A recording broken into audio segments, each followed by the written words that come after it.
Well. It's officially that time of the week. It's Grid Talk Tuesday. We had a great weekend of racing action all week last week. And for those of you guys who were there at the track at Trackhouse Motorplex, it was a great time seeing all you guys. And we have a lot to talk about. But firstly, let's invite in some of the people that will be joining me here tonight. One of our, on-air personalities and behind-the-scenes gurus all year long. He was racing this weekend.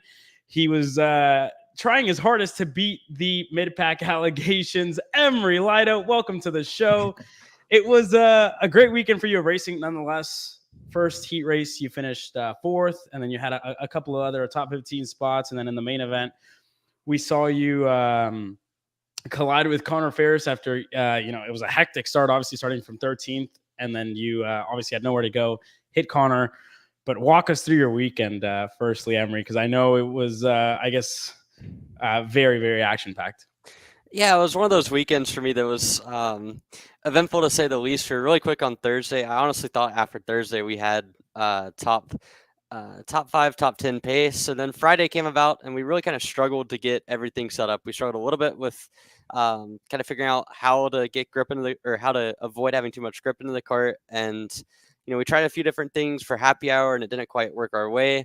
And that put us on the back foot for qualifying. Qualifying comes, and we get 2 laps in and break a chain. So we started 33rd or 17th for all of our heats after the groups were split up. And the 3 heat races on Saturday went pretty well. We finished 7th on track, 4th after penalties in heat 1, made up 10 spots on merit, and really had really good pace in heat number 1. I thought we were one of the 3 or 4 quickest karts on the track.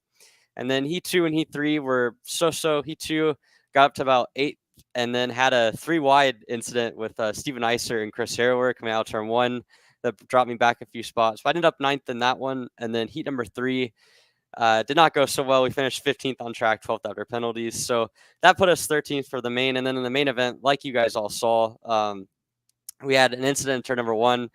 Connor Ferris got turned, and unfortunately I was on the inside. I had my bumper hooked with Steven Iser, and because of that, when Ferris came across the track, I had nowhere to go, and we went straight into him.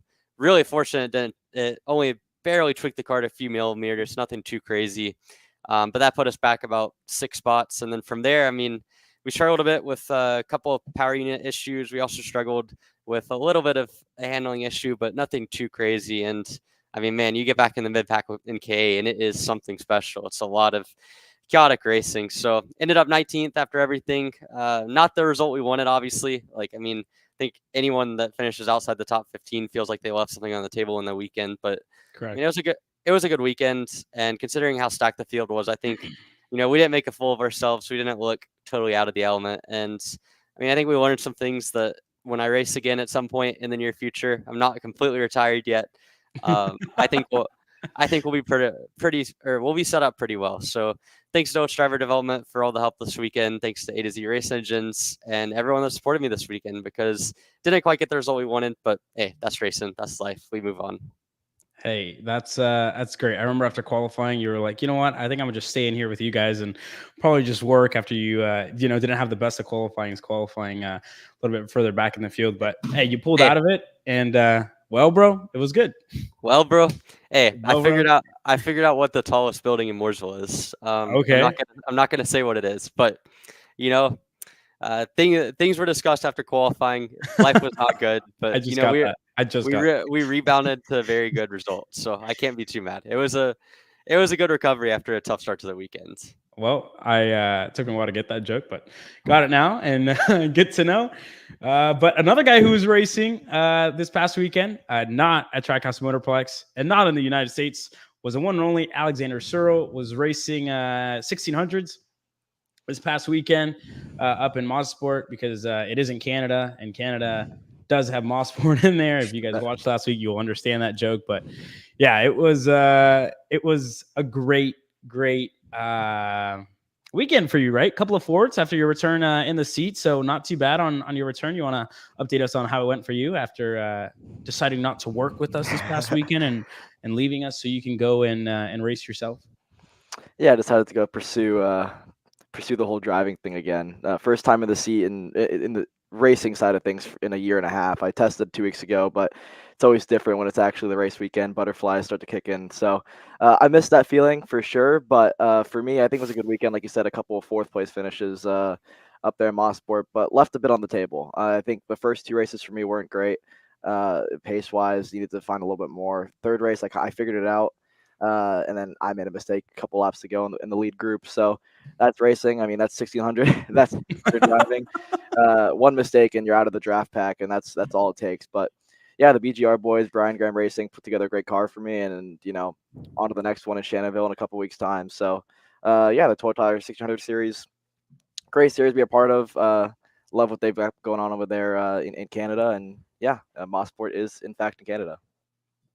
Well, there you guys have it from Alexander Searle. And some of you guys may not know it, but I did a lot of driving this weekend as well. So I'm going to give a quick shout out to some of our guys that worked with us this past weekend. For those of you guys who don't know, I'm from Texas, Houston, Texas. We had a big storm that came through last week. So prayers go out to any of the racing family that are here from Texas, whether it's Dallas or here in Houston, from where I'm from. But a big storm came through. A tornado actually got back Monday and saw just trees and branches flying around. But our flights got canceled to North Carolina like an hour before I was set to, I guess, go to the airport.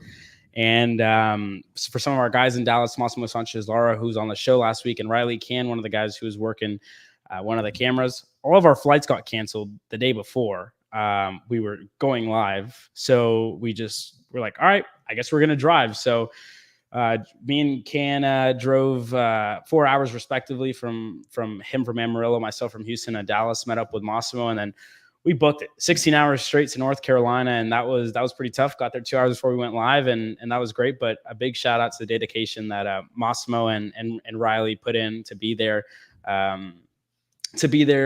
Friday before we went live, and we got there just in time. We were there, had a good time, running on 2 hours of sleeps and a lot of energy drinks, but we did it, and we were happy that we did it. We had a good time, and then the drive back as well was pretty fun. So it was a good time to say the least. But we had a great weekend, Emory. Yeah, and I heard Mossy kind of dished you guys on Sunday night. Yeah, so he actually flew back on Sunday night. I believe he had something to do at home and didn't want to sit in the car for 16 hours again. Doesn't matter because he slept the entire time on the way there anyways.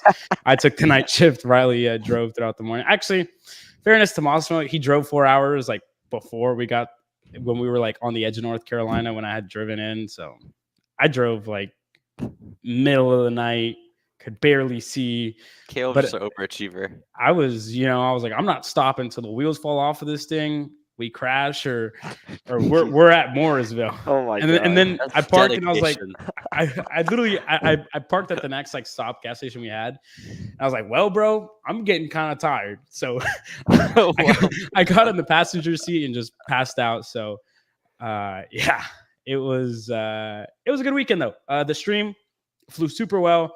The entire crew did a great job. We had Carson Clements there, Xander's brother.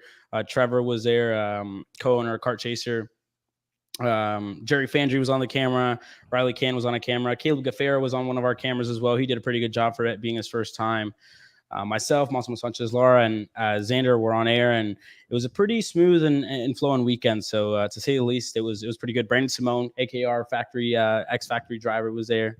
So it was a good weekend from the crew, and we had a great time. But the racing also was one of the big talking points last weekend. It was great. Every single race was action-packed, and it was super interesting. So to start off the show and going into our first segment, we have X30 Pro, where the return of Joe Turney was one of the big stories. We expected him to fight with Ryan Norberg because, Ryan was so victorious at Speed Sports Racing Park for the first round of the United States Pro Kart Series, and a couple of other storylines coming out of that one. But firstly, going over to you boys, what did you guys think? Firstly, about the racing and who you had going into the weekend last week. How did your predictions fare out? Well, my predictions did okay at best. I think they weren't great. I know one of my hot takes, I had Harley Keeble winning. Didn't quite come to fruition. But I mean, his teammate did pretty well until he found a barrier or two to go. But for Harley's sake, I think he did well considering that he doesn't really have a lot of laps around Trackhouse and with how tight that field always is. And for everybody else, I mean, like with Joe winning, we'll get into it later. I mean, that was like probably everyone's favorite going into the weekend. But I will say there were a lot of drivers, in that top 5, top 10 mix that, you could argue had more pace than Joe in that race and maybe just didn't quite take advantage of some of the things that came their way in the final. But we'll get into that a little bit later. Emory? Yeah, and I mean, I didn't make any official predictions on air. If you were to ask me before the race, I probably would have said Joe Turney, but I'm not going to take any credit for that because I feel like that was a common answer. But I will say, no, it lived up to everything we were hoping for. We had a really thrilling heat number 1, a couple of more tame heat 2s, although the last lap between Dalton and Joe was certainly something to watch in heat 2. And then come the final, I think that it really boiled down to a great chess match, honestly, between all of the top drivers. We saw the early collision with Garrison and with Turney that was kind of hotly debated both during and after the race. We saw Norberg unfortunately get collected with that incident, and we also saw a lot of great racing throughout the pack, ultimately leading to a Turney win. Brandon Lemke with a great run into second. Yeah. And I want to give a shout out because, last week I was called borderline delusional for having my team boss finishing top 5 in a rain session. It did not rain at Trackhouse. We did have muddy parking lots every single day because of the overnight rain that caused a lot of chaos in and out of the paddock. But when it came time to race time, it never once rained. So my prediction was voided in that sense. But Josh ended up with an 8th place finish, which I think was a really good. Not too far off of a top 5. I think a few more incidents, a few more scuffles, and we would have been there. So no, it was a good weekend, and I think that was the only main prediction I had. So I think, I'll take some credit for that. But ultimately, yeah, I mean, good field, good weekend, good battles. And I think it was good to see Joe Turney back on the top step of the podium. Yeah. So let's take you guys through some of the storylines that actually, I guess, went into fruition throughout the week and stuff that actually happened. So a quick recap, we'll call it, of the X30 class as a whole. And the first couple of heat races, we saw Austin Garrison had a lot of pace. Let's start with qualifying, actually. We'll start with qualifying. Dalton Haynes put it on the pole position after, I believe, forgetting to scan a set of tires or forgetting to change a chassis seal, a chassis band. I remember seeing Roman and Dalton going over. So his chassis snapped. In one of the interviews, he actually told us that after happy hour, I believe it was, change everything over from that chassis over to a brand new chassis. Or a backup chassis, whatever it was, and either forgot to change that chassis seal, what Emory was saying, or we heard as well. There's a lot of stuff and a lot of talking that goes on the paddock, but I heard tire scanning. I saw the chassis band. That's actually what I saw happen. Not too sure. It was either or. I think chassis band was probably the one. Emory can confirm that as well. So that deleted his fast lap, but he was still on the front row alongside Austin Garrison, and arguably Dalton's last lap was going to be even quicker than his fastest one that Friday afternoon, but ran into some traffic, finished second. Austin Garrison put it on the pole, started on the inside every single heat race. He gapped the field in one of the heat races, had a good second one as well with a little bit of a gap back to, I'm not sure if it was Joe or somebody else. Ryan had issues in every heat race, falling down the order. Harley Keeble crashed out of the first one after big impact in one of those, and then another issue found him in the grass as well, contact with another driver. Aiden Levy drove his way up the field, kind of in the top 10, on the edge of the top 10. Josh Oates had a couple good ones. The last heat race number 3, there was a big wreck at the start on the exit of turn number 1. Nick Terlecki got driven over by, I'm not too sure who it was, Emory.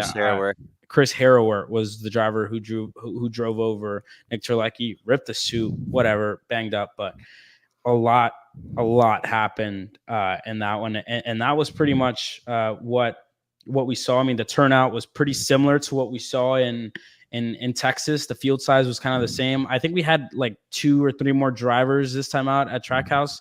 But the big story from the entire weekend was the parity in the field, which was a lot closer this weekend compared to what we saw in Texas. If you guys look back, you're just going to see a bunch of Ryan Norberg clips gap in the entire field. And if you look to this weekend, you're going to see a lot of racing and that field being super, super close together. So I think it's safe to say that in the second race, Ryan was still fast. It was still the same Ryan that we saw in Texas, but the entire field just kind of caught up to the RPG team. Yeah, well, and it's also worth noting that you kind of bring it back to a place that is a lot of people's playground, right? I mean, Correct. Trackhouse Motorplex, you look at the X30 field, you've either got drivers that have a lot of experience there or teams that have a lot of success there, including RPG. I mean, coming into this weekend, Rawlison Performance Group had won every single main event in at USPKS Trackhouse dating back to 2020. 2019 was the last time someone else won. That was Josh Green. That obviously got snapped this weekend. So they obviously had a lot of experience there. Hayden Jones being a local driver. You look on the team side of things as well. Brandon Jarsikrak Racing, Paulie Massimino basically lives at the track at this point. So he was obviously going to be one of the favorites. Dalton Haynes, another guy that's driven a bajillion laps around Trackhouse. And then you get into some of the drivers that have been really successful there. I mean, Joe Turney, obviously last year won the most money at the IMA Grand Nationals. Austin Garrison made his return to karting 2 years ago at Trackhouse with Speed Concepts and was immediately up at the front of the field. Won a pole position that weekend as well. And you also had someone like Harley Keeble, Alessandro Tullio, who are fast everywhere they go. And even Brandon Lemke has been successful at Trackhouse over the years. And I think that kind of led to the field being close together. This is one of those tracks where everyone sort of knows it pretty well. And I don't think, like you mentioned, I don't think that it's Ryan being any better or worse than he was in Texas. I think it's just the field kind of got closer together. And when you have that happen, when you have the variance of everyone knowing the track, and this also being a track that's very raceable, it's very kind of easy to get into pack situations. Like we saw in the first heat, there was a solid 6 or 7 laps where the top 13 were just white lining for half of the race. And when that happens, pace doesn't really matter. And I think it kind of plagued Ryan maybe a little bit. The incidents in heats 2 and 3 certainly didn't help by any means. And I think that ultimately, I mean, the racing compared to Texas was worlds better in terms of the parity of it, as well as, in my opinion, also kind of the excitement from lap to lap in terms of not knowing who was going to win really all the way until the end of the final. Yeah, and one thing I will add to that when we're talking about field parity, one of the things that was super new in Texas that me and Alex covered that weekend, and that because of it we had very little chance to talk to Ryan, but tires, the new set of the MG yellows and the new set of the entire MG tire fleet being a different rubber that actually starts to lay down a little bit more rubber. A lot of drivers struggled to find that setup, right? In Houston, it was Ryan who was chasing that setup and did a lot of data compared to whether it was Donovan Bonilla, Gia Cicero, and I believe it was the 3 of them, and then they had other drivers. So he had a lot of data to compare off of. For everybody else, it was just flying blind. Tertulio obviously having Fernandez there, but it was just the 2 of them. For Brandon, it was just himself. Turney wasn't there that weekend, obviously, but having a guy like Turney come in and help that Kart Republic team and all the Kart Republics, because all weekend long he was helping out everybody, every Kart Republic that was there, right? Tertulio and Fernandez would walk over to the Trinity Karting Group 10 and they would talk with Joe a little bit, get whatever feedback they needed, and the other Kart Republic teams in the field as well did the same thing. So I think obviously with our second weekend on the tire, the field kind of closes up a little bit more whenever they have a little bit more time to test and have a little bit more to work with, right? So I think that was one of the biggest things that really closed the field up a little more this weekend was just a little bit more time on that MG on the new MG yellow tire compound. So yeah, I was pretty much what I saw. But Alex, you're watching during your off time over in Canada. What did you see from the weekend, and what were your thoughts?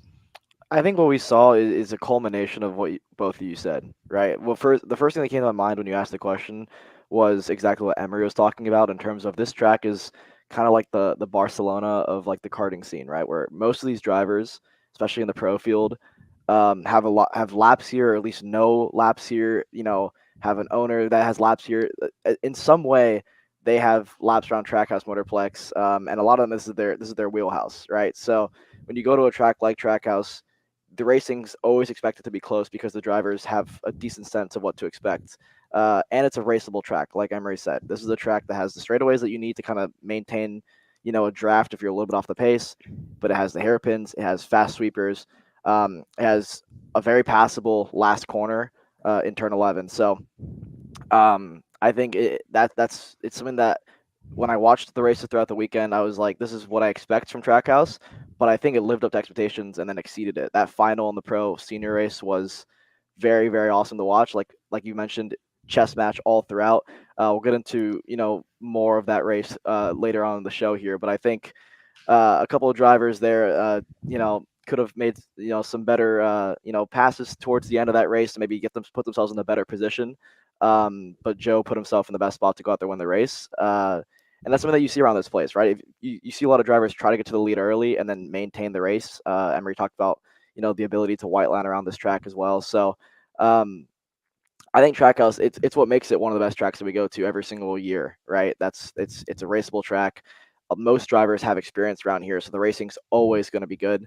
And then, like you mentioned, now that they have the weekend of a couple weekends now under the belt with a new tire compound, Ryan really did his homework in Houston. Not to say that other people didn't, but Ryan, seemed to put just the extra hour or two needed to go out there and stay ahead of the curve. And so I think now they showed up here in North Carolina and said, you know what, we know what to expect with this tire, and all it takes is to shuffle a guy like Ryan back a little bit, like we saw in the heat races, and that's how you beat a driver like Ryan. And not just talking about Ryan. I mean, like you mentioned, this was Joe's return. You have Dalton he was quick everywhere, but this is his place. And to me, he was arguably the fastest driver all weekend long. Garrison as well. Unfortunate there in the final to get shuffled back a little bit, but there are so many drivers in this race that on any given lap, I think you could have put 20 people under, maybe a tenth or two if you said go out there and put one lap together. So it all came down to really putting yourself in the best spot in those heat races to start well in the final, and then race from there. But that's Trackhouse Motorplex. That's why it's an awesome racetrack, and it lived up to the expectation for sure. Yeah, correct. I can completely agree. So let's dive into it, right? Some of the big things that we saw that race. Firstly, before we get into the incident that we obviously saw with Joe Turney and Austin Garrison, that ultimately put Garrison further back in the field, let's run through some of the big differences that we saw in some of the margins, which were so close, that we saw. Emory has a couple of clips for us here. We saw, firstly, the big story. Dalton Haynes, after, one of the drivers that we saw was going to, up in the top 5 all weekend long, unfortunately hit the wall on the exit of turn number 11 after a move there on Brandon Lemke, and Benson Axel just hit that wall at the wrong spot and at the wrong time. And then let's go over to the other clip that we have here, Emory, as well, with Turney, who actually hit the wall as well during this race. You see him here making the move in 11, very, very similar. He hits the wall in this corner as well. These drivers make contact, but the way that Joe hit the wall was a little bit different. And Emory, you have laps around this place. So let's roll through these clips again and have you explain to us. I'm going to pull up the one with Joe here first, if you want to pull it up, and then explain to the viewers why and how these clips are different and why what happened, because you have a lot of laps around this place. Yeah, so you can see on this first clip here, and I'm going to scrub it back a little bit, but you can see that Turney, when he dives in, he commits to it, obviously.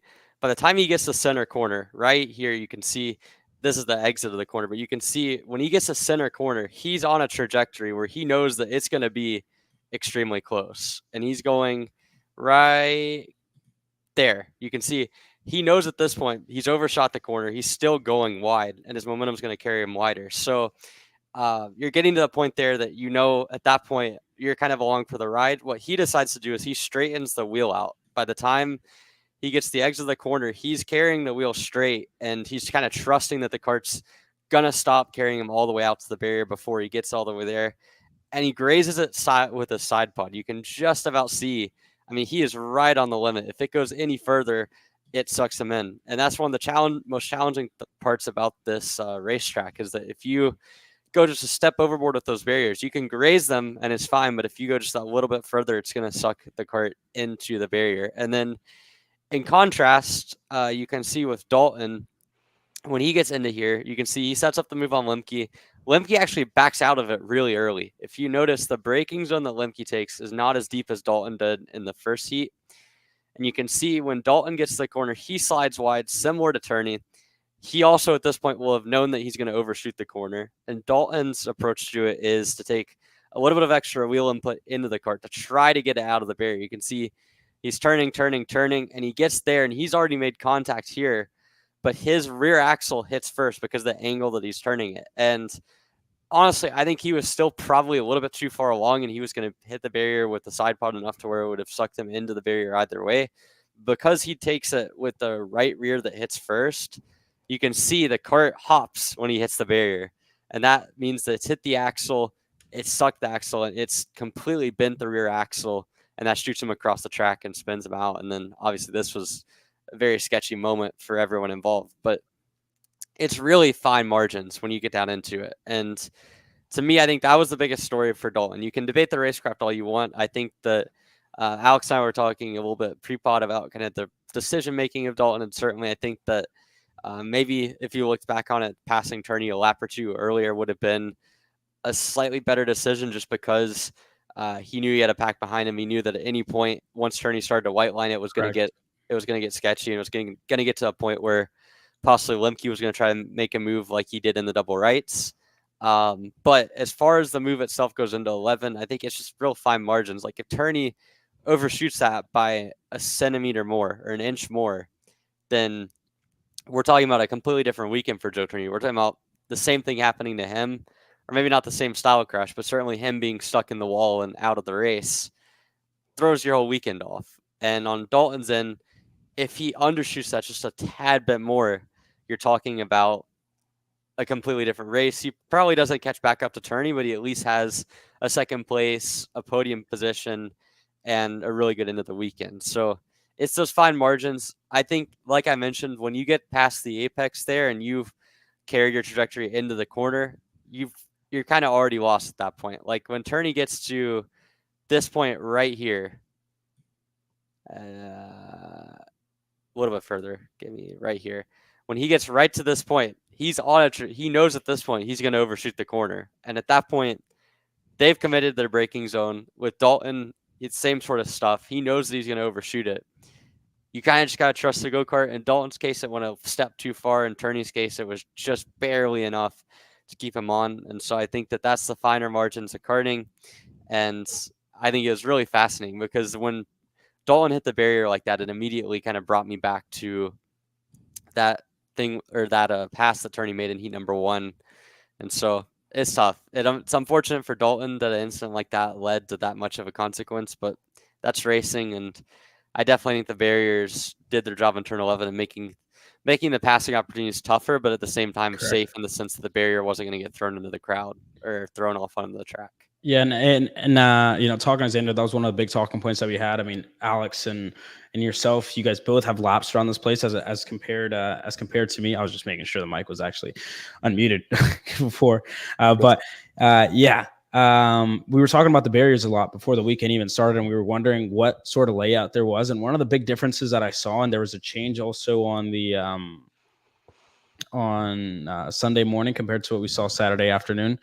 Turn 1 was a little bit different than what we're used to seeing. And Emory, you obviously have more laps than any of us at Trackhouse, but I mean, the way the barriers were set up, it was just almost 2 singular barriers on that chicane at the start of the weekend, where we saw, you know, a couple of drivers taking the escape route over to the left. But if you missed it by a little bit, it was just a single barrier that you pretty much hit, and it just went flying or was flown onto the racetrack or whatever happened. We actually had a red flag due to it at one point in the weekend, which I believe the kid ended up being okay. So best wishes out, you know, to everybody involved. But again, you know, we saw a little bit of differences than what we saw, right? And also on turn number 11, which is one of the big ones, it turned into almost a complete straight line as compared to having only like 2 or 3 barriers there.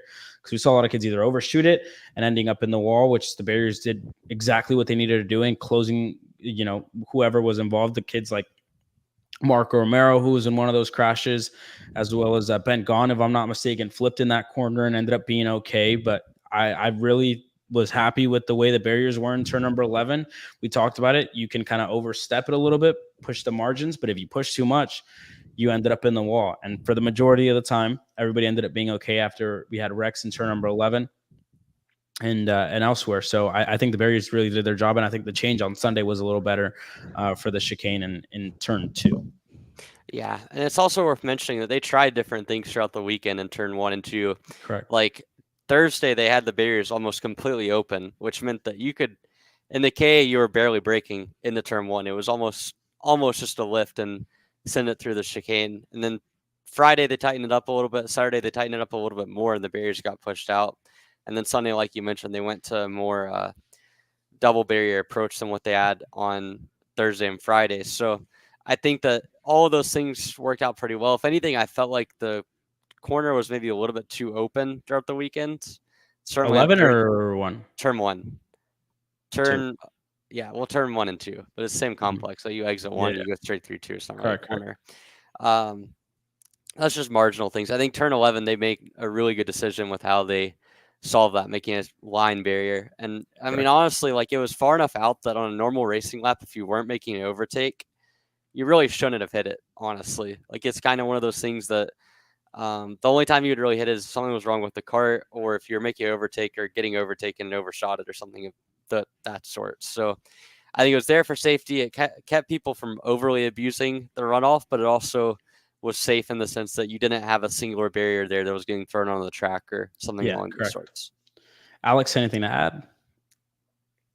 I think the barriers were a big improvement for what we talked about it last week, with especially turn 11, with using like singular barriers, where to put it exactly. It's a little bit of a gray area, and you risk, the barrier either getting thrown out or into the racetrack.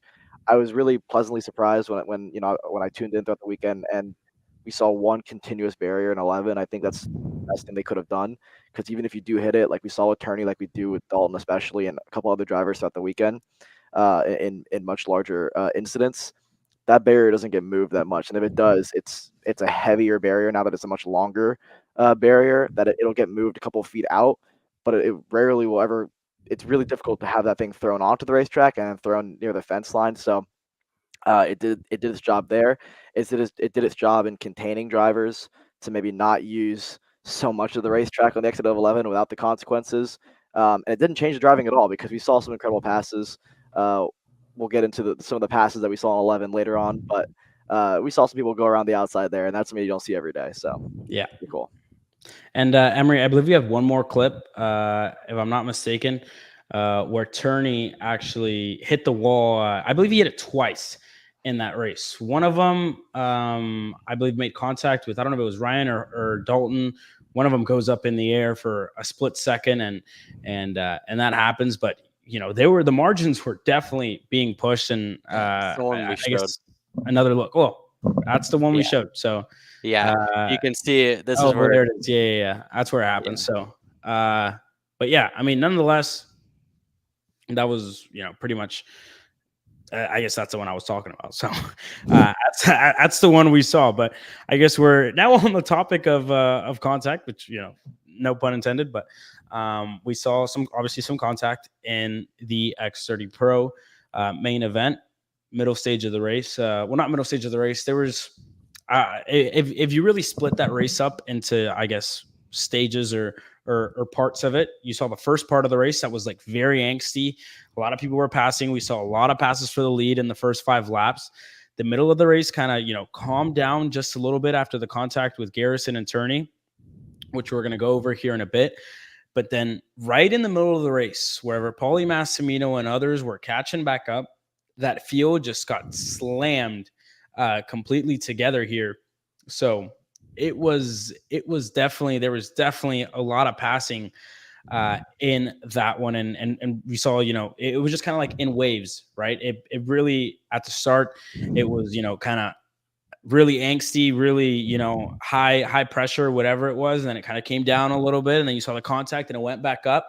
Then it came back down halfway through the race. And then, I guess 3/4 through the race, it picked up again whenever you saw a lot of racing and a lot of passing, where Lemke was getting up there. The pack was super close. And then in the end with Dalton Reckon, unfortunately, kind of open up the field again. But nonetheless, Emory, let's get straight into, I guess, the clip that we have. And before I play it, I'm going to add it here. So this is what we had. So firstly, give you guys a little bit of background. Dalton was leading at this point, had a little bit of a gap. Garrison had closed down that gap as well, and then Turney wanted to make the move here. At this point, there was this was a part of the race where it started to pick up kind of a little bit after Dalton had a little bit of a gap at the start. But again, this is where Dalton got a gap after this, but this is where we see Turney going for the move on Austin Garrison, and I'm just going to play the clip with volume here in this one firstly, so you guys can watch.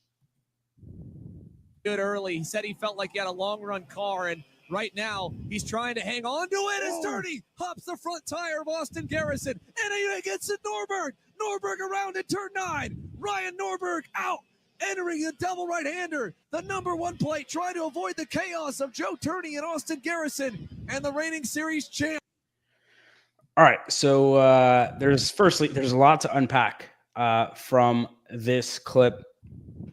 Firstly, Emory, I'll let you run through it here. So the floor is yours. Yeah, so we come into the hairpin, and a couple of contextual notes about the race at this point. So Dalton, not too dissimilar from Miami Grands last year, had a really good kart early on in the race. He worked his way up from, I believe, 4th at the lap number 1 up to the race lead. And Garrison, on the flip side, started the race on the lead, kind of struggled in the early going. And you can see Turney under attack here on Garrison. So they come into the corner, or he's trying to attack Garrison into this hairpin. And you can see they get to the center of the corner. And normally when you're passing someone in the hairpin, the rule is you want to be at least wheel to wheel or front wheel to front wheel by the time you get to the center of the corner. And then if you have that, with the way the exit works and the platform of it, you can kind of accelerate out of the corner and sort of muscle your way through the position. But what ends up happening here, what makes this overtake a little bit unique, is Turney sends it in on Garrison. Apologies for the video quality here. This is straight from the stream, basically. So you can see into the corner, Turney, when he gets the apex, does not quite have the front wheel alongside. He's still at the rear wheel. So Turney's making this initial contact and making this initial pass, and he's further back than you would almost ever be making a pass into the hairpin. And so this is very unconventional. Garrison at this point has full right to chop down Turney if he wants to, and that's pretty much what he does. He has no room on the center of the corner. Turney's not far enough along to make this a legitimate overtake. But as they play the clip out a little bit longer, Turney kind of accelerates anyways. Garrison is, I would argue, a little bit lenient when it comes to giving him room and space to do that. I mean, obviously, they're still wheel to wheel, but Garrison's not chopped him down. He's given him the space to at least do that. Probably understanding that's lap 5 in the race. There's no need to be too aggressive when it comes to wheel-to-wheel combat. So at this point, it's hard to tell exactly from our angle because we have a rear view, but you can just about make out that Garrison is about rear wheel to side pod to Turney. So he has about a quarter kart length advantage. And at this point, they're 2/3 of the way through the corner. Turney's still behind. At this point, it's just about Turney's corner. And if you play it out a little bit further, at this point, Turney is fully alongside him. He's accelerated to pass. This is where, if you're Garrison, you're in a tough spot because you're like, you have the line if you go all the way down to the hairpin or into turn 9. You're hoping that Turney gives you a little bit more space than what he does because you understand that it's early in the race again and you don't want to get shoved off here. You've given him space into the hairpin. You've not completely chopped his nose, which you had every right to do at that point. And Turney opts at this point, from what he's completely right to do, not to give any space. But what changes this clip, and what I think was a source of debate amongst the USPKS officials, from what I've heard and from what I would imagine is the area of decision, is this maneuver here with Turney, because you can see that Turney's able to turn to the right here, and based just strictly off of the movement in this clip, it would seem that Turney turns to the right. This is almost borderline a swerving maneuver, And even though Garrison is behind him at this point, he's still far enough alongside where you can't just swerve someone out of a corner. And so once you get to this point, what the USPKS officials were presumably, from what I would speculate, trying to decide was this a voluntary action by Turney? Because if so, that's avoidable contact. He's already kind of forced Garrison wide, which he's under the right to do. This is late enough out of the corner that you would say that's avoidable contact. And it kind of hurts both of them, honestly. But the key part here that has not been discussed to this point is that Alessandro De Tullio is right on his rear bumper. And you can see there, De Tullio, he's pushing to the point where Turney himself is on the rumble strips. He's basically off the track.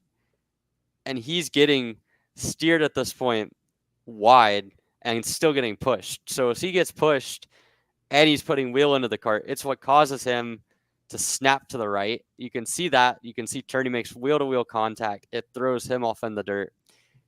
And then Garrison goes off. And then the second contact here, just replayed, but you can see they both go into the dirt. Garrison gets forced off. Unfortunate for Garrison. I think, honestly, he gave Turney a lot of room on the entrance to the corner compared to what he was entitled to do. And I think that Turney, at a minimum, kind of pushed the limit of what is legal racing craft. And then De Tullio pushed Turney over the edge. Not De Tullio's fault by any means. He's pushing through a corner. He's not making anything that's an illegal move. It's just an unfortunate racing incident. But you get into here, you get into this contact with Norberg. And this, again, Norberg shooting the gap to the outside of the rights. He thinks that he can clear Turney by the time the Turney gets into the apex of the corner, and thus will have the position. But Turney is trying to get back on the racing line, not understanding that Norberg is right here. So Norberg's committed this. Turney does not know that Norberg is coming with significantly more pace behind him. They make wheel-to-wheel contact. Again, this is completely racing incident, in my opinion. Norberg probably assumed that Turney was going to have a little bit less momentum than he ended up having. And Turney, obviously trying to get back on the racing line after an incident, doesn't recognize that Norberg's already flying up there. So to me, that second contact, completely a racing incident. It's unlucky for Norberg and unfortunate for Turney as well. The first one, if De Tullio wasn't there, you would lean towards a penalty for Turney. But I think the fact that De Tullio was ultimately kind of the contact that pushed Turney over the edge is what makes you say no further action. And ultimately, I think it's a really fascinating discussion because, I mean, the pass was unconventional in the sense that Turney really didn't get fully alongside him until 2/3 of the way through the corner and then kind of muscled his way around. And I don't think it was his intention to run Garrison into the dirt. I think it actually hurt both of them doing that. But to me, it's a racing incident. It's unfortunate into that way. And for Turney, he was able to recover all the way. For Garrison, he got most of the way up through the field, but ultimately that incident had a pretty profound impact on his race. Yeah, it did have a big impact, and I honestly can agree with everything that you said. So I'm going to run through super quickly because I don't want to really repeat what Emory just said. But for starters, I think it was a deep dive in turn number 8 here for starters, right? With Joe, he was a little bit further back, went on the inside, and you see the gap to De Tullio here is already, it's pretty significant, right? But obviously it's going to get slowed down. De Tullio's going to be there in the end.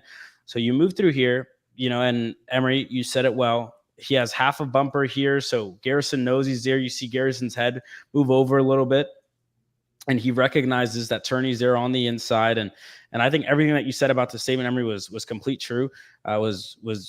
Garrison had every chance at this point in the corner to turn down on Joe and take both of them out of the race and end the race for the Kart Republic driver and for Garrison himself. Doesn't. He's very nice. You said it yourself. Super nice about it.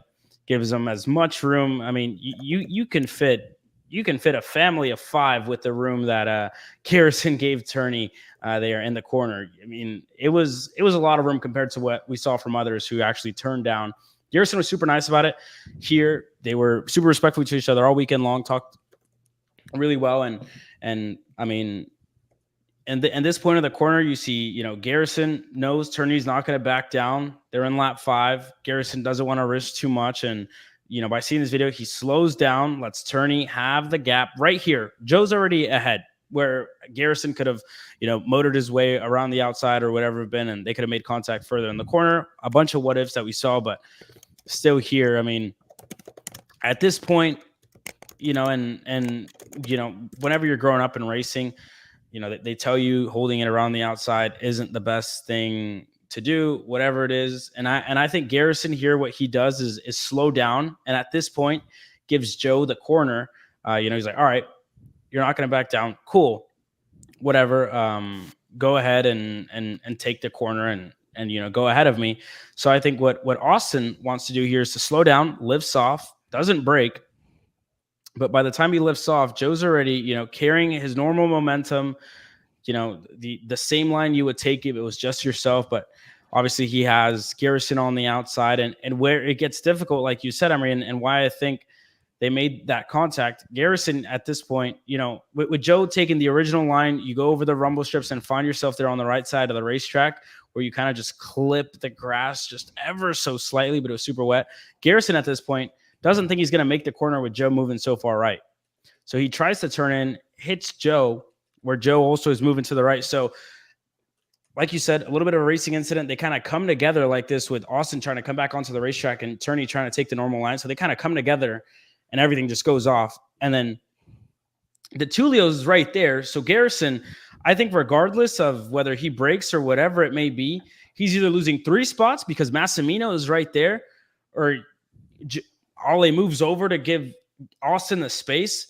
But with Ale being right there and right on the, he's on the rear bumper of Turney all the way right here. He's already on the rear bumper of Joe Turney.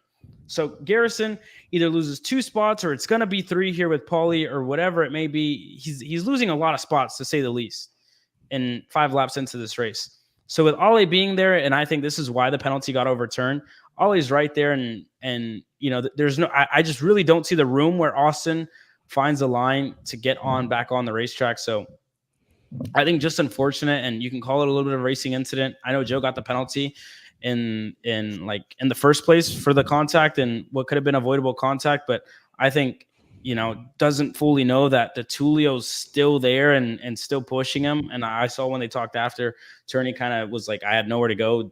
Ale was right behind me and pushing me. So yeah, it just unfortunate, but nowhere to go. And then Ale gets through, Turney gets back onto the racetrack. Austin looks like he just went dirt tracking with all the mud that he got on that. And, this provides Ryan to go through. There's a little bit of a gap. And this is where Joe, tries to take the normal line again, but you have 2 other karts coming, and unfortunate here for Ryan, jumps over the curb, clips the left rear tire of Joe, puts himself midway through the air and out of the racer. Unfortunately, I think that second one is a racing incident as well, where it happens to be that Ryan was just trying to fly by, and it was a very, very small gap with Joe working through there. But again, Ryan had nowhere to go. You're not going to back down from a move, being an X30 Pro driver when you're racing for I think it was $5,000 that weekend, and Ryan, winning as much as he has, Joe winning as much as they all have. Nobody's going to back down. Austin wasn't going to back down. DeTulio wasn't going to back down. So it was just a difficult incident. And I mean, Alex, I'll pass it on to you because I was actually there, saw it live, saw it happen, and slowed it down. Emory, you were at the track as well, but Alex, you weren't at the track. You have an outside perspective from what you saw and what you thought. So run us through it. Yeah, I mean, I second everything you guys basically say, right? I saw this live, and I felt like I was in the announcer's booth. I was like, oh my God, because it was so crazy. But whoa. I probably pulled up the classic Xander there, but awesome race. I think just really quickly, it's one of those things, right? This is Garrison's one of those guys where he's going to give you room a lot of the time, but just enough room, right? I mean, like in karting standard, like you said, Kaleb, probably enough to fit, a minivan in there. But for most drivers, they're going to close the door on you. So for Garrison to be this nice, I think maybe should have been given some more room on the exit. But the toughest part about it all, like you said, ADT being on the bumper at the end. If you go through the corner, like you mentioned, Emory, if you pause it right here, Garrison's ahead.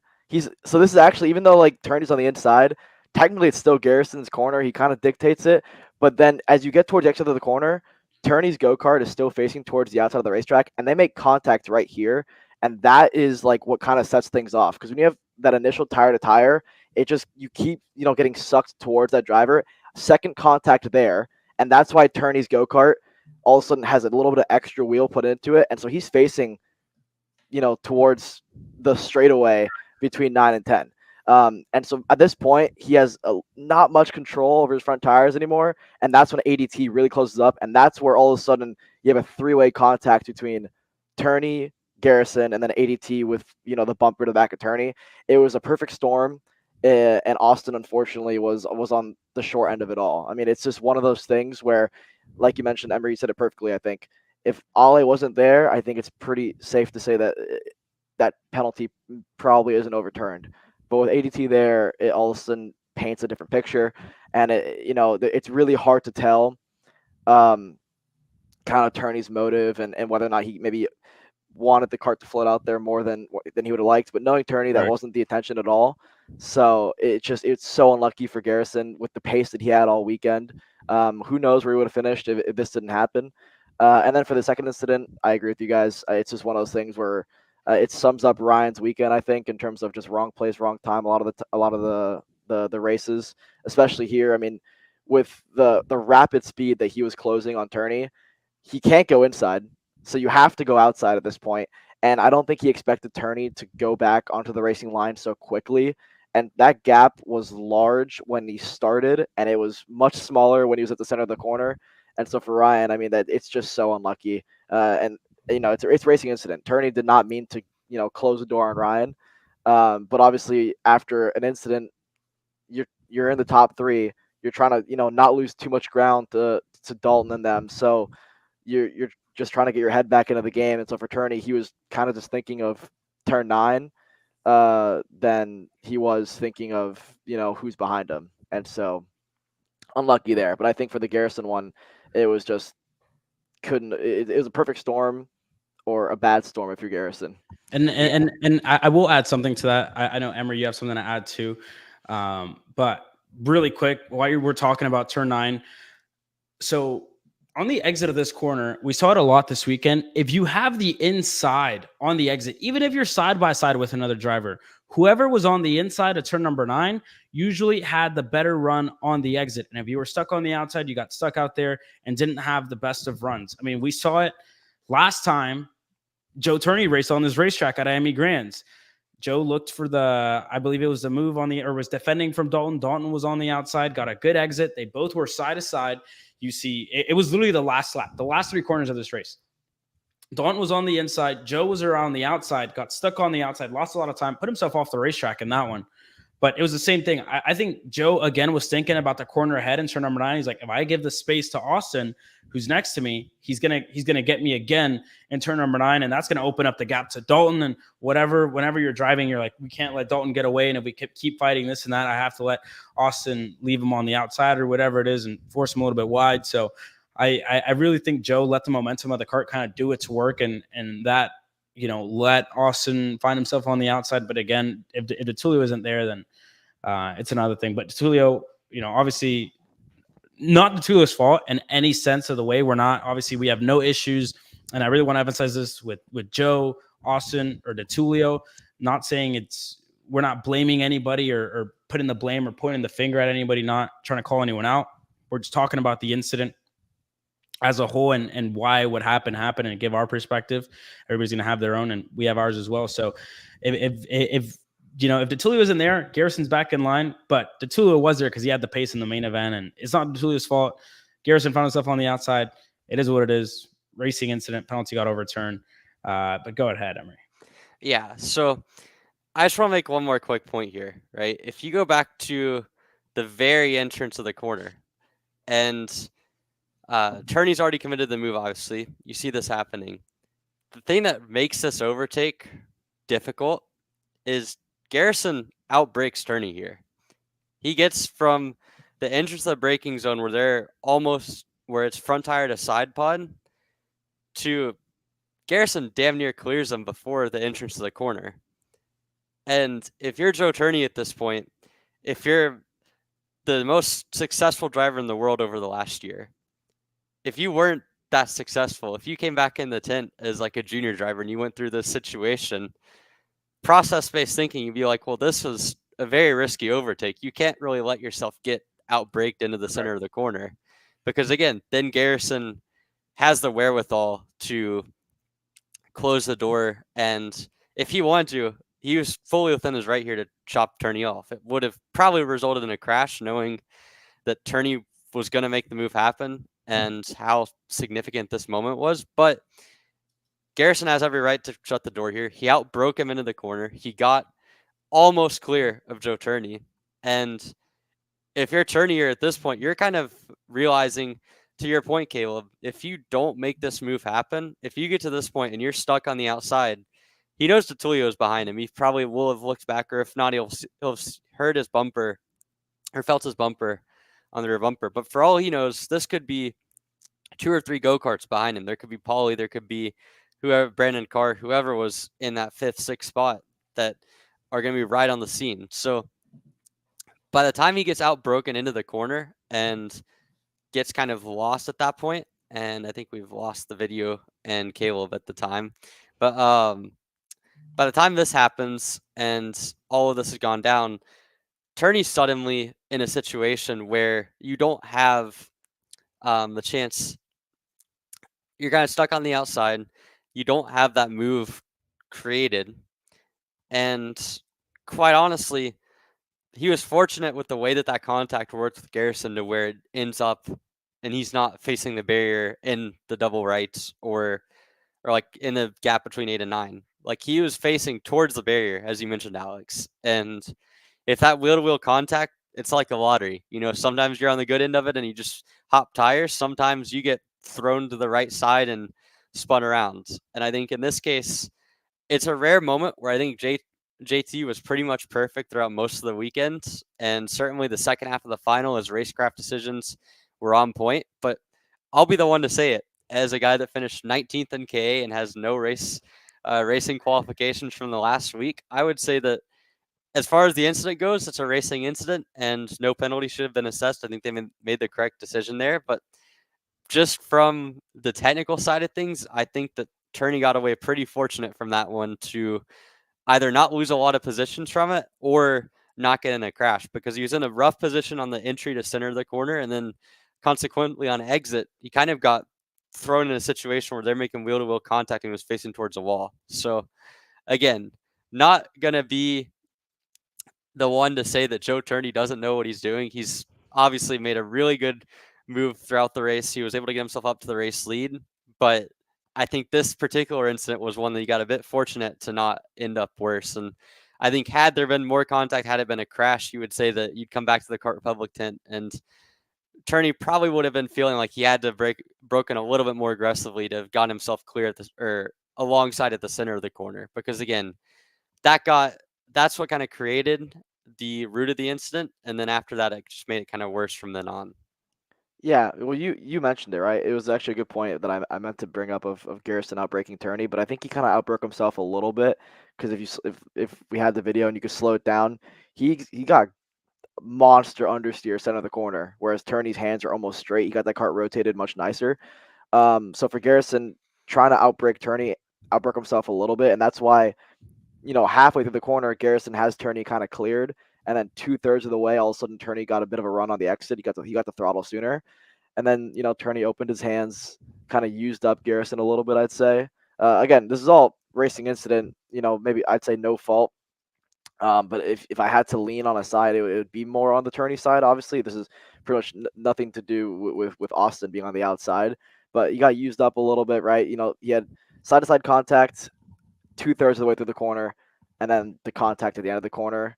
With the help of ADT had nowhere to go, kind of just moved Turney a little bit. So it was, again, like I mentioned earlier, perfect storm for everybody in terms of just all the dots, they all kind of fell in line, and unfortunately for Garrison, he was on the short end of it all, and then for Ryan, probably on the worst end out of all of it. He felt like he had a long run. Yeah, so if we watch it one more time here, and then we'll move on, but you see on the entry to the corner, Garrison, they kind of break at the same point, and then Garrison starts releasing the brakes sooner. At this point in the corner, he got a lot of wheel center of the corner.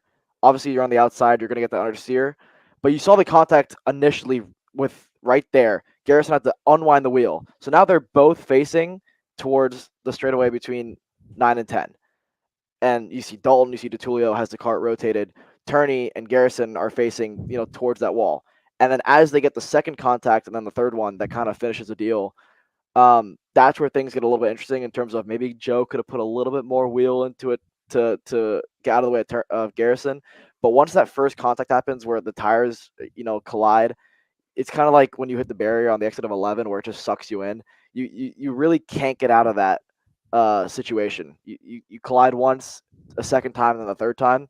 So if you play the clip here, you'll see that first contact, they have that second contact on the side to side. And then obviously at this point, you could see the moment that he gets moved a little bit by ADT because his wheel will go like that. And then at that point, Garrison is, the short end of it all. He's in the grass. His race is essentially done. I mean, he's able to drive his way back to a decent finish, but that's what finished it off for him. And then for Ryan, of course, just trying to be opportunistic, and unfortunately, the cards didn't fall his way. So that was, that about sums up that X30 race and how chaotic it was. There was a lot more to talk about, but it was that was the moment of the race that kind of turned the tides for some of the drivers. Yeah, absolutely. So that's X30. Joe Turney again with a phenomenal win. Obviously, it sounds like we've been harping on him a lot, but it really was a great weekend back in the U.S. It was awesome to have Joe Turney back for round number 2 USPKS, and he walks away with a win, having driven himself back from 5th after that incident up to 1st, and ultimately having a comfortable win after the incident with Dalton Haynes. So good to see from Joe Turney. A lot of good racing from X30. There'll be more to unpack over the course of the remaining weeks as we head on to Dalsman later on next month. But before we end up the show, we're going to go through some of the other action in KA, as well as the move of the week sponsored by Pride. But first, a word from some of our sponsors. Brandon, why are there all these charges for just over $200 from Acceleration Kart Racing's website? That's because AKR gives you free shipping on orders of $200 or more within the continental US. Okay, but I thought you were just getting a pair of gloves. That's what, $70? But if I'm getting a new pair of gloves, I might as well get a new pair of shoes to match. And then on top of that, I'll get a neck brace because with the shipping, it's basically free. Yeah, I do not think the math checks out on that. Everything you need, all in one place and shipped to your door for free for orders of $200 or more. Exclusions apply. Spend responsibly. Shop AKR.com. Welcome back to Grid Talk Tuesday, powered by ShopAKR.com. Again, back here recapping the United States Pro Kart Series, round number 2 of the Carolina Grand Prix at Trackhouse Motorplex. My name's Emory Lida, joined by Alexander Searle. Unfortunately, we've lost Kaleb Vieska in the crossfires. I don't know if, unlike Joe Turner or Austin Garrison, he was a DNF from that X30 segment. So unfortunate for him, but hopefully he'll be back sooner rather than later. But anyways, as we get into the KA side of things, a race that I was a part of this weekend, we saw 53 karts in it. We saw a lot of good racing, ultimately won by Paulie Massimino. Alex, I don't know how much KA racing you got to watch, but of it, what was your thoughts on the weekend? As expected. I mean, the KA racing at Trackhouse is some more chaotic racing you got to watch. But yeah, for Paulie, hometown hero, got the hometown win, but it wasn't easy. We saw a couple moves throughout that feature race that were pretty interesting. We got Harry 3 wide, Overbeck, Calvo, and Paulie there. Here's a good move right here. We saw Paulie leading this race. This is only 3 laps into a main. This looks like the last lap of the main with Overbeck, Calvo, and Massimino getting into it. It's a racing incident, but I mean that about sums up the KA senior final there in terms of just how chaotic it was. And to think after that Paulie ended up winning the race is pretty interesting there, and for Paulie's sake shows the pace that he had in that go-kart. But for that driver in 4th place there, Emory Cooper Shipman, I think a driver that actually, in terms of pace-wise, you and him were pretty similar in the heat races. how do you feel after that weekend in terms of knowing that, a driver that you were, similar in pace was up in the lead pack, and unfortunately the cards didn't fall your way? Man, we're starting out with some heavy hitters here, aren't we? Um, no, but it was nice to see. So for Cooper Shipman, he actually got there a bit late on Friday because, like Kaleb and Mossy and Riley, he was in Texas, had a lot of flight plans changed up. So for him, we all always knew that practicing happy hour was going to be kind of rough for him. He was able to salvage a decent result in qualifying. Qualified, I believe, like 15th or 16th. He was in my group for every single heat, and the first heat, quite honestly, I drove through the field because I'm like that, I drove from 17th to 7th, past Shipman along the way, coming into turn 11. Clean move, got the job done, as I would say on the comms. But no, we had good pace, and I felt like heats 1 and 2. Heat number 2 was actually the driver that I pushed through right before me and Iser and Chris Harrow were made contact on the exit of turn 2. So Shimon got through that mix. I think ended up finishing that heat race in 5th because 2 of us wiped out after that or lost a few spots, and he was home free from there. So it was good to see him. He kind of progressed throughout the weekend. I stayed about the same, and ultimately, I mean, he had a good drive at the start of the final, got up to 4th. After this incident happened, he was able to take the lead for a few laps. Quite honestly, the pace that he ran ran in the lead of the race wasn't too dissimilar from what we were running in like 15th or so. But I think that it's one of those. It just shows how tight the margins Yeah. are in K. Like That's the you biggest get point, though, right? It's like yeah. it's really, it boils down to not only qualifying, but staying clean in the heat races. Because like you mentioned, if for the leader to be running similar pace as you guys in the mid pack, and further, like even behind where you were, down in the 20s, still similar pace. I mean, it all boils down to just keeping it clean. But for Shipman and for like Calvo, it's always, I always love seeing those drivers, up at the front, especially with Calvo, a super limited schedule. But for Shipman, not in the seat as often as the likes of Overbeck, Pauly at that racetrack, especially. So, really impressed with what Shipman did all weekend, and for Calvo as well. But Calvo is one of those drivers, we mentioned it last week. He was one of the sleepers in the KA class because we knew if they can give him a good package, he always shows up, whether or not he's in the seat or not. So, it's almost one of those things where you come to expect it from Oliver, as long as he has the right piece of equipment underneath him, and they gave it to him this weekend. But for Pauly, I mean, to be kind of pushed wide there 3 laps into a 22 lap main, fall back to about 6th or 7th after that, and then drive your way back through the field, not with ease, but it looked pretty easy for Pauly there throughout that race. So really impressed with what we saw from Massimino. But as a whole, the KA race put on a show as per usual. Yeah, and I mean it's impressive for Pauly because all weekend, I got a chance to talk to him a little bit in the scale line on Thursday after the new tire run, and it was something that he was still getting used to, was the new MG Red tire compound. Felt like he didn't quite maximize that tire all the way, and I think by the time he got to Friday, he was probably the quickest kart out there. And throughout the day Friday, and then Saturday, it's like, with the KA racing, it's so impressive to be able to run top 3 every single heat, because you look down the list of guys throughout the weekend. AJ Myers was one of the quickest karts all weekend. He had a heat where he got shuffled back to 7th or so. You had Jesus Vasquez Jr. He missed outside of the swerving DQ that he got in one of the heats. He also had another heat where he was 7th or so on pure pace. Cameron Weinberg had a heat where he got shuffled back. Even Overbeck had a couple heats where he finished like 3rd or 4th or so. Calvo, his last heat was rough. Like, you go down the list, everyone had at least one bad heat for the most part.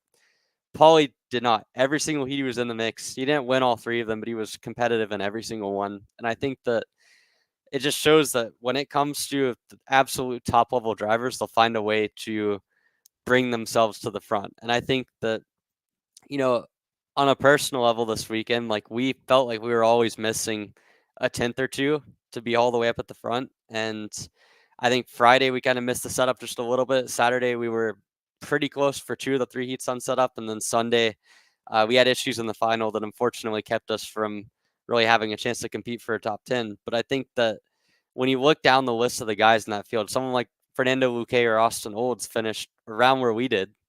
It's like they had top 10 pace at various points in the weekend. Or My teammate Alex Feldstein, another guy that had a really good run through 2 of the 3 heats. The third one, he hit the wall. And it's like that throws off your whole weekend. Aiden Rudolph had 1 heat where he got a big penalty, never overcame it. Alan Isambard, a couple bad heats, same thing, just gets stuck in the midfield. Like, to be able to run up front constantly in a KA race, it looks easy when you only see the top 5 on TV, when you only see the likes of Isambard and Texas or Charlotte all the way at the front, or Pauly in this race. But I mean, there's so many guys where if you're off by a 10th or 2, or you make a few bad racecraft decisions, that can derail your weekend. And again, it's impressive to see from those guys. I think we saw a lot of good racing, and I just want to bring back that 3 wide moment, because I think that this is one of those things that if you're a driver, if you're in Pauly's situation here, you expect maybe 1 kart to be on your inside here. You don't expect 2. You especially don't expect your teammate to be on the curb. I just that you had it stopped at a perfect moment where the corner's already done and they're all facing. Just they had no intention of making the corner, but I mean it was clean. I will say all 3 of these drivers got so lucky that they didn't end up spun around and out of the race. Essentially, it comes down to, like we mentioned, like with the Turney Garrison thing. There's this certain moments of contact in karting where it just falls your way, and there's certain moments where it doesn't fall your way. And in this case, all 3 got very lucky that there wasn't tire to tire. One driver spun on top of the other, and they're done. But for that to be the end result is just they ran a little bit wide and lost a couple positions. I think they all got pretty lucky, and for Pauly, at the end of the day, ended up winning the race anyways. Made his life a lot more difficult the next 19 laps in this race, but it was that sums up what we saw in that KA race. But for sure, like you mentioned with Pauly, you turn in there, he knew Calvo was there. I'd bet a lot of money that he didn't know Overbeck was on the inside of Calvo, because you get to see with the trajectory that Pauly takes in this corner, he turns in and gives Calvo enough room to make the corner. Overbeck had to go on the curb to make the corner, because you never expect 3 wide in any situation, but especially going into turn 8 there, you rarely ever expect somebody to say, you know what, I'm going to stuff it up the inside and go 3 wide. I think for James, it's one of those, like, once you commit to it, you have to follow through. You can't slam on the brakes and slow yourself down, because for James, he committed to the pass before Calvo did, and this is one of those moments where Calvo's like, it's either pass or be passed, and so he sees James going up the inside and says, you know what, I have a run on Pauly, let's have some fun with it. And if you're Cooper, you're like, you know what, you guys go do that, and it ended up working out for Cooper there at the end of that corner. Yeah, well, and again, this is kind of what I was getting at, is Overbeck commits to the pass right here. He can't back out of it. Calvo commits to the pass right here. I'm not even sure if he's aware that Overbeck's alongside him. I'm going to go with he doesn't know, because I don't think Overbeck is quite up to his inside yet to the point of vision. Certainly by this point he will have known, but by that point it's too late again. They're both committed to the corner. Pauly's completely unaware until right about here, I think, that Calvo's making that move. He can sense him coming, and at this point, Pauly's got probably feeling, okay, I've got enough room. We're both going to make it through the corner. Calvo's going to take the lead. Routine overtake. Right here, Pauly gets a side pod, realizes that it's 3 wide. And I think this is actually, in all seriousness, this is really mature driving here by Pauly, because he realizes if he tries any sort of wheel input towards the corner, he's going to end up in a 3 wide sandwich. He takes a mature approach to back out of this here, somewhat by choice, somewhat forced. I certainly think he could have pressed the issue a bit more, but he recognizes pretty early on, I think, that they're all 3 side by side, and Overbeck is kind of out of control. And this move right here by Pauly to kind of get out of the gas, he doesn't try turning into the corner until right about there, right when he's 3/4 of the way through the corner. It makes him run really wide. It loses him a lot of time, but it keeps him in the race. It's knowing that you have 20 laps to make up the difference, and you have the fastest kart in the field, and maybe not the fastest kart, but the fastest package of driver, kart, engine combo, and trusting that you can make it through. So I think ultimately Pauly made the right decision there, played it safe, got back through the field, And again, that is KA racing at its finest. It might not be the prettiest, might not be the cleanest, but boy, can it put up some exciting finishes. And look who we got back here. Welcome back, bro. We got back. just as we're talking about late overtakes, we get the latest man of us all. You know, we were wondering where Kaleb got to, but anything you want to add to this, Mr. Kaleb Vieska? No. I know exactly what you guys are talking about here. I've been listening while my brother's fancy computer setup just completely died on me. Matter of fact, I'm gonna show you guys. Look, this is exactly what I was working with. Sorry about that, but this is exactly what I was working with. 2 screens, super nice setup, super nice, a nice microphone, all that fancy schmazzy, whatever you can call it, and it just completely died on me. No idea what happened. It just died. But got my secondary setup out and going, and I was watching the whole time. So I know exactly what we're on. But yeah, I mean, K Racing, elbows up the entire way through. If you're not in the top 5, it's going to be super hard to contend with for a race win. But this move right here, I think the fact that these 3 drivers were able to make it through is big props to them, and big up to them. So I mean, I'm not going to repeat anything these guys said, but here you have one of the things that I said all weekend. It was pass or be passed. Calvo being in that second spot, knew that Overbeck was closing down that gap, wanted to go on Paulie, but happened to be at the same time James was looking to make the move as well, and this was really a move that could have taken all 3 of them out of the race. But the fact that we went 3 wide through here with James, realizing it was kind of like a oh crap moment.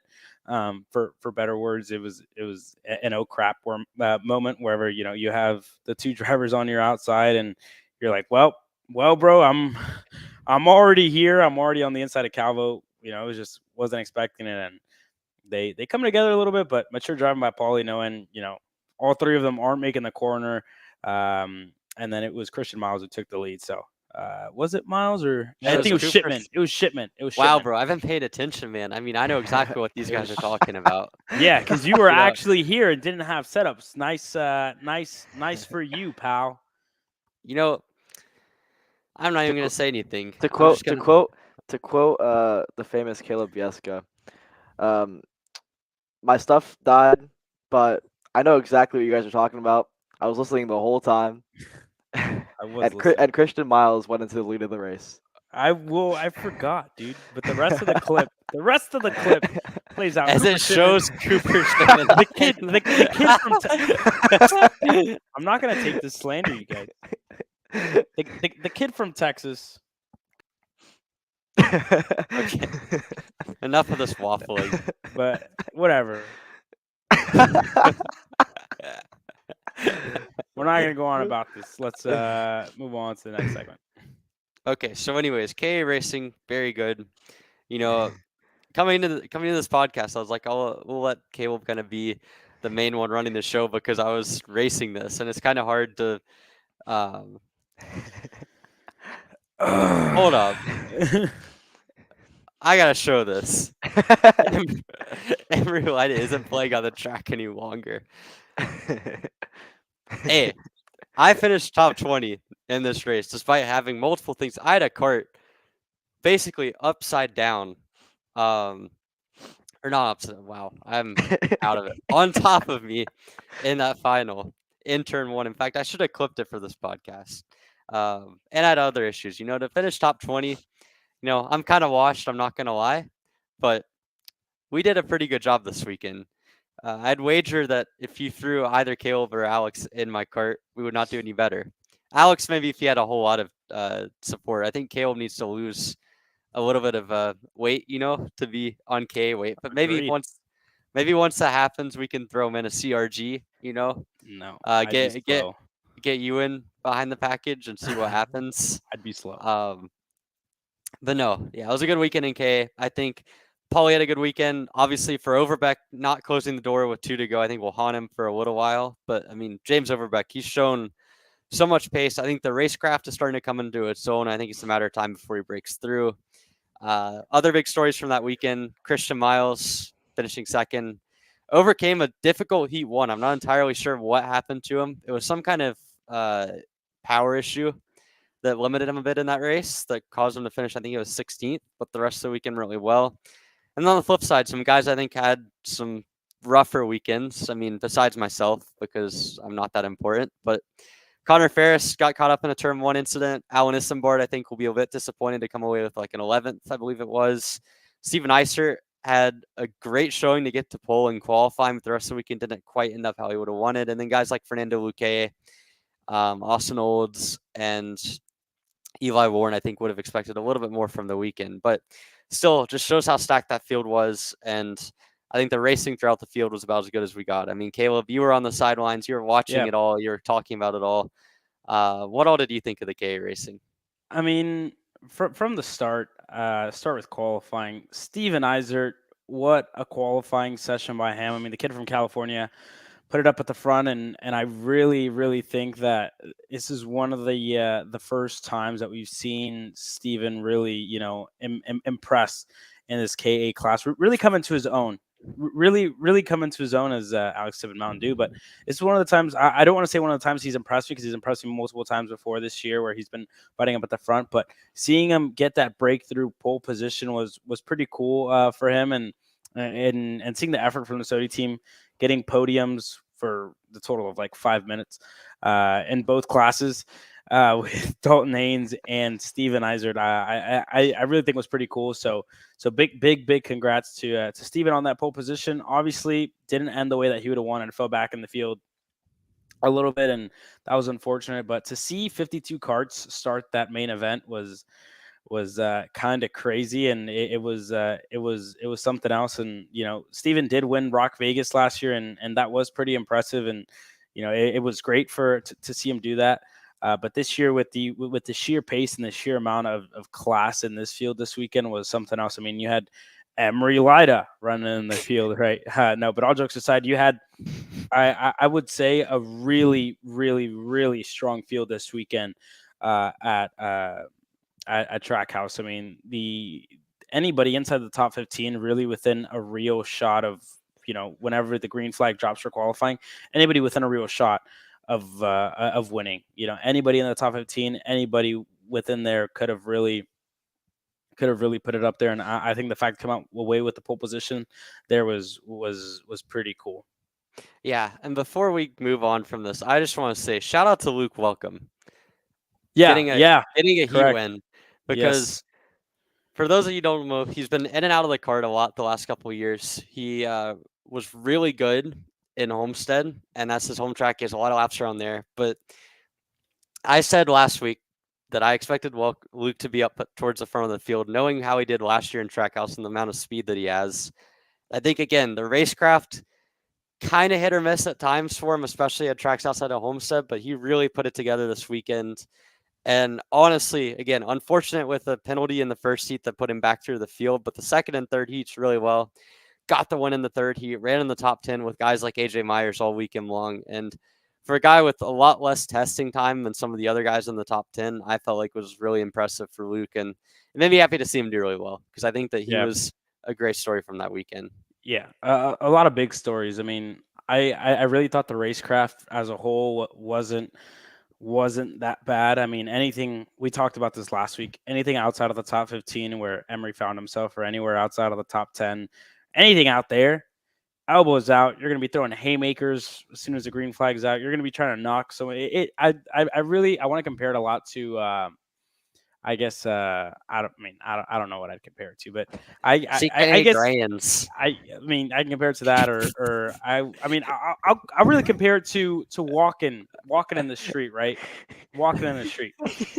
You're walking, just walking out in the street, and you yourself, Alex actually just left because he's laughing his butt off. But I'll compare it to walking in the street, right? You're walking through, leisurely walk, and whether you're at the front of a group, right? You have 5 friends with you. You're at the front. You're gonna be walking by yourself, clean walk, but your friends in the back are, they want to fight, so they just like start fighting each other. That's exactly what I'll compare it to. The friends in the back are going to be fighting to get up to the front, and that's exactly what I think it was. Anything outside of the top 15, but that's as expected. Racecraft up front, that was pretty clean, to say the least. So I don't think it was too bad. But yeah, from the start, I mean, big congrats to to the winner of that one, as Alex is back after bawling his eyes out for laughing so hard. But yeah, nonetheless, a lot of drivers had really good drives. I mean, Nico Sarfati there, who had a great weekend as well. But Jesus Vasquez Jr. had a good drive in the final, driving up from 18th up into the top 4, finishing 4th. So not too bad by Jesus. Some say that Jesus was at the wheel, and it seems like he was, because he drove it up there. So big shout out to Jesus Vasquez Jr., who's also driving out here in Texas. So he did get a few extra spots because of my turn 1 scuffle, I must say. Well, bro, you made it easier for him.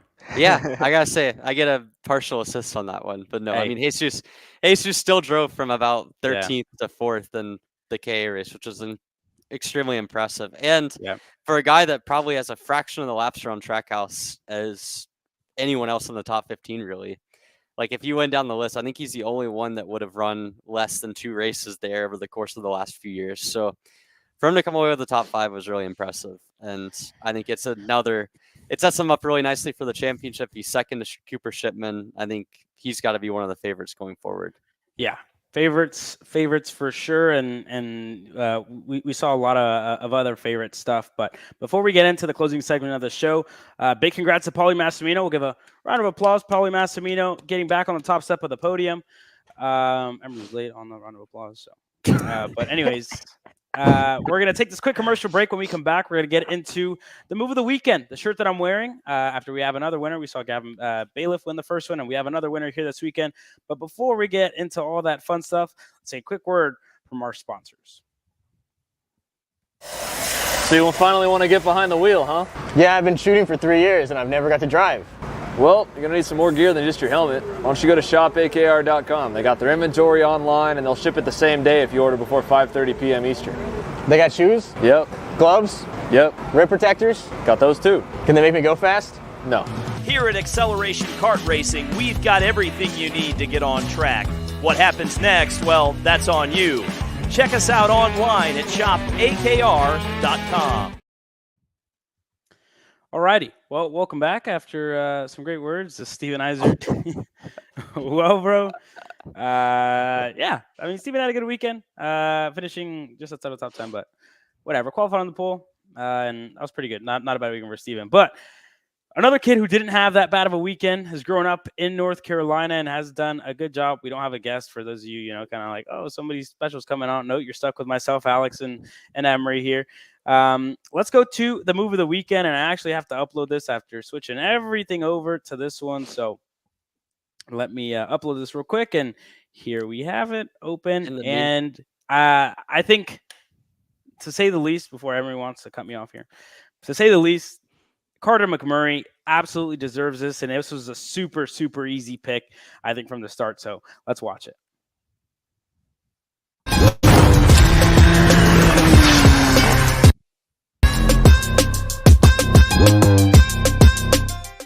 Mid-Montana was able to get clear that time by side. McMurray goes ahead there of Charlie Smith, and still side by side. Carson Weiberg looked to go through as well. Not close enough that time by. Let's see if Carter tries something high side all the way around the outside. Wow. Carter McMurray wins Heat 1 in C&D with a Superman charge in turn 11.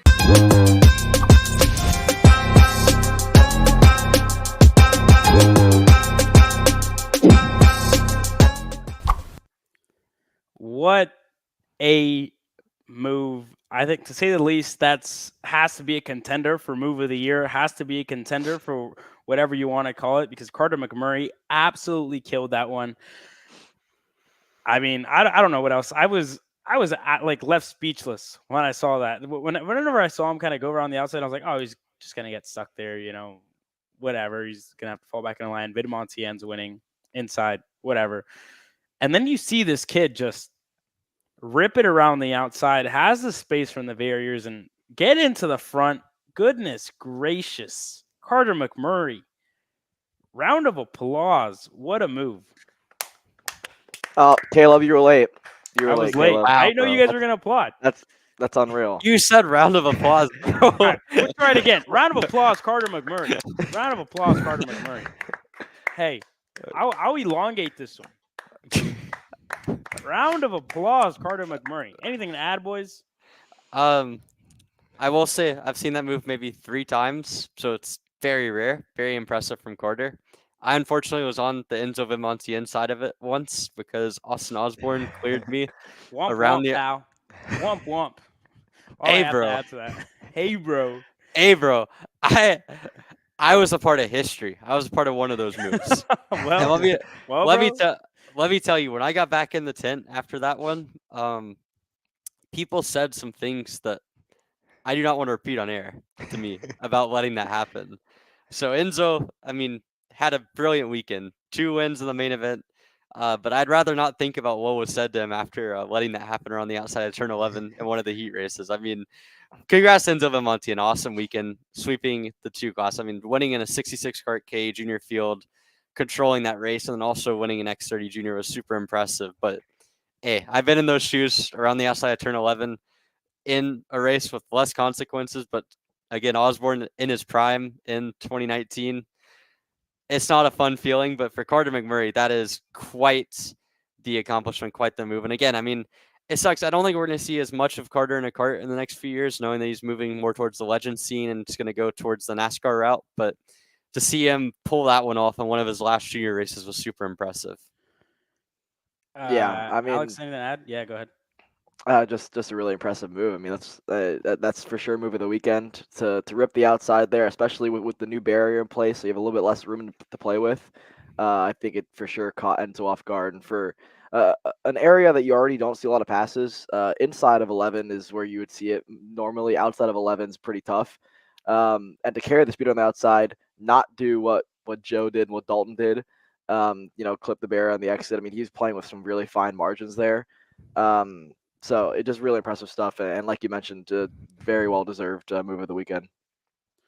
Yeah, very, very impressive, and a big shout out to our friends at Get Pride, who Carter will be receiving one of these shirts at some point this year, which are pretty cool. I'm wearing it now. I'm the only person who has one and hasn't made the move of the weekend. I think somebody else has one out there, but yeah, personally, big congrats to Carter McMurray on that move. And like you said, Alex, we may not see him in the kart after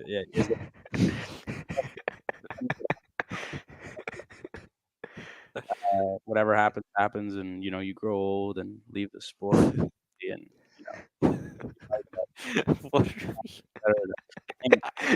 wash. I don't know why we're laughing here, guys.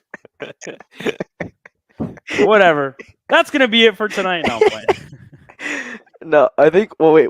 I think we both started laughing at the same thing because it was Emory said that, not me. Is that what you laughed, Emory? Yeah. And then right when you said that, your mic just stopped working. Are you serious, dude? Yeah. Guys, I'm having setup issues. I think we should call it a night here. This is terrible. I feel like I can't do anything right. I feel like Emory lied in the heat races right now, dude. Kidding. Wait a second. The heat races were the best part of my weekend, bro. I feel like this is event right now. This is Emory Lida in Houston, bro. That's what this is. Dude, I'm in Houston right now. That's exactly what's going on. That's what happened, bro. Oh man. We can't Yes, forget. that's But shout out to our friends from Pride. Always hooking us up with some merch. The shirt that Emory's wearing. I'm not sure what Alex is wearing. Hopefully it's some Get Pride merch. It is! Goodness gracious. You can buy that shirt. You can't buy the one that Emory has on because that's only for us and nobody else is going to have them. And I'm going to gatekeep those shirts because I love those polos and they're the best. You can, I think, get this one as well. You can get the one that Alex has and a lot of new merchandise that dropped the weekend of the Star Championship Series. And Pride, they are going to have a booth at King of the Castle for Star Championship Series, which is what next week's episode 12 is about. But before that, let's scroll through the comments if we have any questions. If not, then we'll give an early sleep to some of us. And I mean, from what I'm seeing here, Emory, I don't know if there was anything online, but from what I'm seeing here, it's just talks about the incident.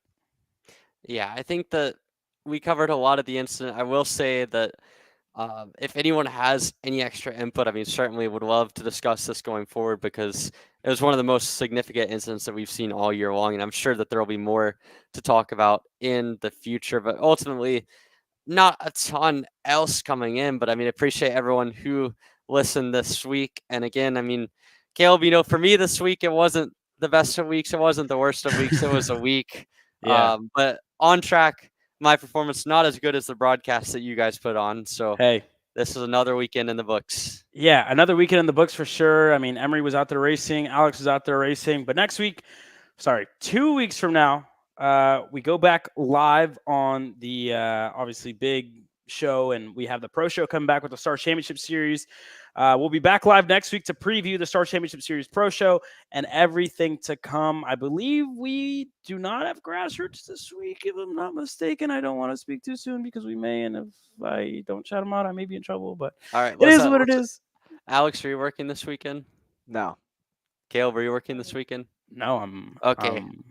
We don't have grassroots this week. Hey, Grassroots. weekend off for the crew, weekend off for everybody else involved. With this being said, it's been a pleasure. This being episode 11 of KC Grid Talk from Emory Lida, Alexander Searle, and Kaleb Vieska, being myself, also me, because my name is Kaleb Vieska. Thank you very much for joining us. We'll be back next week, episode 12, to review the Stars Championship Series and to preview it. I'll definitely be live from an RV because I'm driving to Indiana with the one and only Xander Clements, everybody's second favorite redhead, because Emory Lida is the first, obviously. But from us three here, it's been a pleasure covering this 11th episode of Grid Talk with you guys. Thank you all for joining us, and we'll see you next week.